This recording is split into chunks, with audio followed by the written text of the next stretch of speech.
7월 15일 수요일 복 있는 사람 큐티 본문 예레미야 14장 1절에서 12절 말씀입니다. 가뭄에 대하여 예레미야에게 임한 여호와의 말씀이라. 유다가 슬퍼하며 성문의 무리가 피곤하여 땅 위에서 애통하니 예루살렘의 부르짖음이 위로 오르도다. 귀인들은 자기 사환들을 보내어 물을 얻으려 하였으나 그들이 우물에 갔어도 물을 얻지 못하여 빈 그릇으로 돌아오니 부끄럽고 근심하여 그들의 머리를 가리며 땅에 비가 없어 지면이 갈라지니 밭가는 자가 부끄러워서 그의 머리를 가리는도다. 들의 암사슴은 새끼를 낳아도 풀이 없으므로 내버리며 들나귀들은 벗은 산 위에 서서 승냥이 같이 헐떡이며 풀이 없으므로 눈이 흐려지는도다. 여호와여, 우리의 죄악이 우리에게 대하여 증언할지라도 주는 주의 이름을 위하여 일하소서. 우리의 타락함이 많으니이다. 우리가 주께 범죄하였나이다. 이스라엘의 소망이시오 고난당한 때의 구원자시오 어찌하여 이 땅에서 거류하는 자같이 하룻밤을 유숙하는 나그네같이 하시나이까. 어찌하여 놀란 자 같으시며 구원하지 못하는 용사 같으시니까. 여호와여, 주는 그래도 우리 가운데 계시고 우리는 주의 이름으로 일컬음을 받는 자이오니 우리를 버리지 마옵소서. 여호와께서 이 백성에 대하여 이와 같이 말씀하시되 그들이 어그러진 길을 사랑하여 그들의 발을 멈추지 아니하므로 여호와께서 그들을 받지 아니하고 이제 그들의 죄를 기억하시고 그 죄를 벌하시리라 하시고, 여호와께서 또 내게 이르시되 너는 이 백성을 위하여 복을 구하지 말라. 그들이 금식할지라도 내가 그 부르짖음을 듣지 아니하겠고 번제와 소제를 드릴지라도 내가 그것을 받지 아니할 뿐 아니라 칼과 기근과 전염병으로 내가 그들을 멸하리라. 아멘. 오늘은 기도하지 말라 하시는 하나님, 이런 제목으로 말씀을 나누고자 합니다. 여러분, 제가 이전에 예레미야 7장 말씀으로 기도하지 말라 말씀하시는 하나님이라는 말씀을 나눈 적이 있습니다. 제목이 동일하죠. 그런데 무슨 차이가 있습니까? 이전의 설교에서는 제가 기도하지 말라 하시는 하나님라고 하면서 이제 물음표를 이렇게 붙였습니다. 그러면서 제가 마지막에 제가 여러분들에게 이렇게 말씀을 전했죠. 그럼에도 불구하고 기도해라. 그럼에도 불구하고 기도하라 라고 말씀을 전했습니다. 그런데 오늘은 이 물음표가 아니고요. 기도하지 말라 하시는 하나님 느낌표 제목으로 말씀을 전하고자 합니다. 혹시나 오해하실까봐 높아심에 말씀드리지만 저는 여러분들이 기도를 멈추지 않으면 좋겠습니다.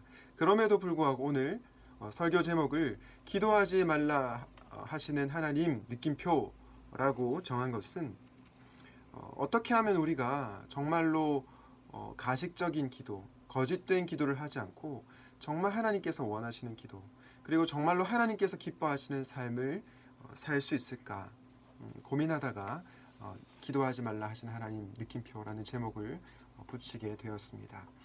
오늘 예레미야 14장 1절 말씀에 보면 가뭄이 나오는데요. 여러분, 이 가뭄은 그냥 자연현상이 아닙니다. 이 가뭄은 단순한 자연현상이 아니고요. 자연재해가 아니고요.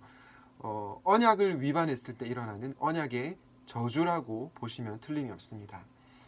이를 통해 우리는 하나님의 백성들이 언약의 의무인 인애와 공의의 삶을 살지 않았음을 알 수 있습니다. 그리고 그로 인해서 하나님의 저주인 가뭄을 겪고 있는 것입니다. 저는 우리가 고난을 겪을 때 그 고난이 무조건 우리의 죄에 대한 하나님의 심판이다, 이런 관점을 여러분들이 가지지 않으면 좋겠습니다. 왜냐하면 그렇게 되면 우리가 하나님을 너무 인과응보의 하나님으로 생각할 수 있기 때문입니다. 그리고 욥의 세 친구처럼 무고한 욥을 정죄하였던 것처럼 우리도 다른 사람들을 정죄하고 손가락질할 수 있기 때문입니다.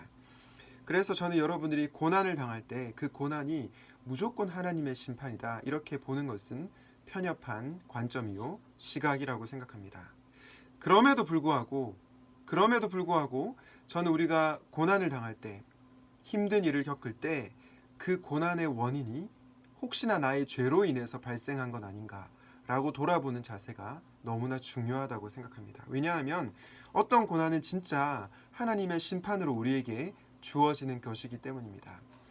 그럼에도 불구하고 인간은 자기를 속이는 기만적인 존재이기 때문에 자기의 죄로 인해서 고난을 당함에도 불구하고 자신의 죄를 인정하지 않은 경향성이 있습니다. 오늘 예레미야 14장에 나온 이 고난은 바로 유다가 자신이 지은 죄에 대한 하나님의 직접적인 심판이었던 것입니다. 혹시 여러분들은 나의 죄로 인해서 어려운 일을 겪고 있지는 않습니까? 다른 사람들이 겪는 고난에 대해서 함부로 판단하진 않더라도 혹시 내가 겪고 있는 고난이 나의 죄로 인해서 야기된 건 아닌가 돌아볼 수 있는 그런 영적인 성찰이 필요할 것으로 보입니다. 그래야 우리가 하나님 앞에 정직하게 반응할 수 있을 것이라고 생각합니다.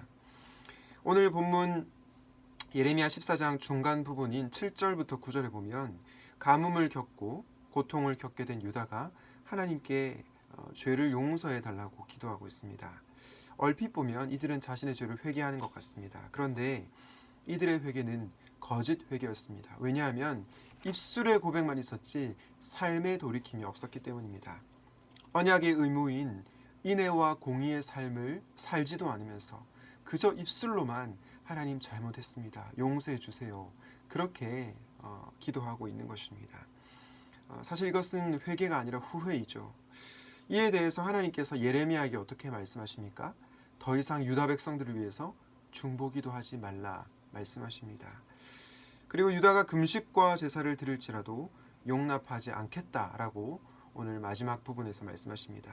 삶의 변화 없는 거짓된 종교 행위를 하나님께서 결단코 받지 않으시겠다고 말씀하고 있는 것입니다. 사랑하는 여러분, 저는 오늘 말씀이 좀 서늘하게 다가옵니다. 정신을 바짝 차리고 이 말씀을 들어야 되겠다는 생각이 듭니다. 왜냐하면 기도하지 말라고 말씀하신 하나님은 지금 그냥 한번 해보는 말씀이 아니기 때문입니다. 정말 진지하게 저와 여러분에게 말씀하시고 있기 때문입니다. 우리가 보통 용서를 위한 말씀으로 이사야 1장 18절 말씀을 예배 때 목회자들이 선포합니다. 어떤 말씀이죠?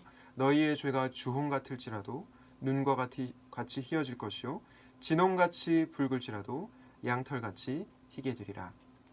여러분 이 말씀 많이 들으셨죠? 오늘날 한국교회에서 우리가 사죄 기도를 하고 나서 목회자가 죄 용서를 선포할 때 주로 사용하는 그런 말씀입니다.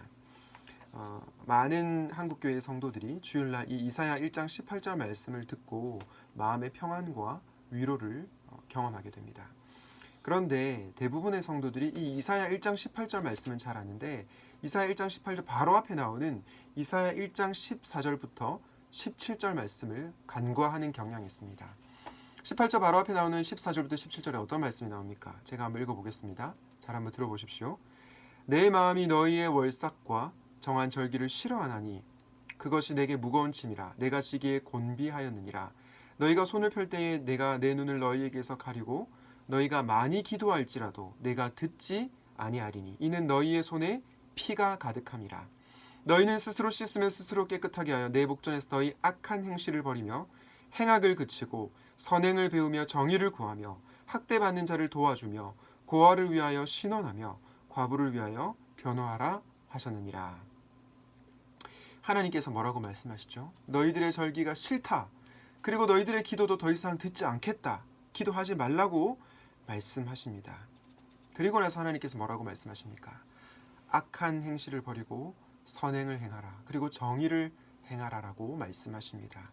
학대받는 자를 도와주며 고아를 위하여 신원하며 과부를 위하여 변호하라고 말씀하십니다.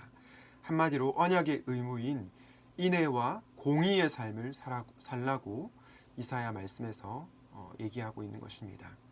이것을 통해서 우리는 하나님께서 원하시는 것은 종교 의식이 아니라 우리의 삶 자체라는 것을 확인하게 됩니다.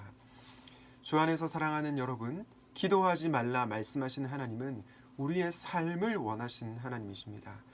우리가 하나님 앞에 수많은 종교적 행위들, 수많은 예배를 드리고 수많은 기도를 드린다고 해도 우리의 삶이 전혀 변화되지 않고 그런 종교적인 행위들만 하게 될 때 하나님은 그 행위들을 받지 않으실 것입니다.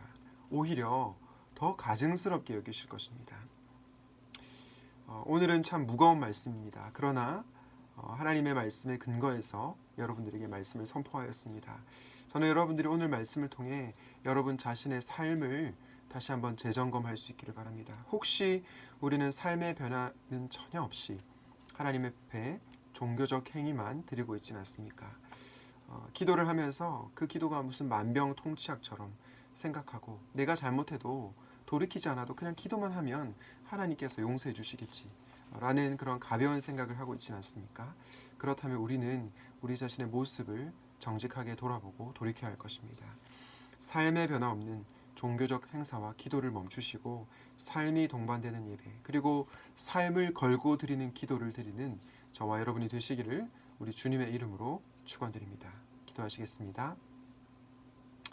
하나님 아버지, 오늘은 기도하지 말라 말씀하시는 하나님 두 번째 모습을 살펴보았습니다.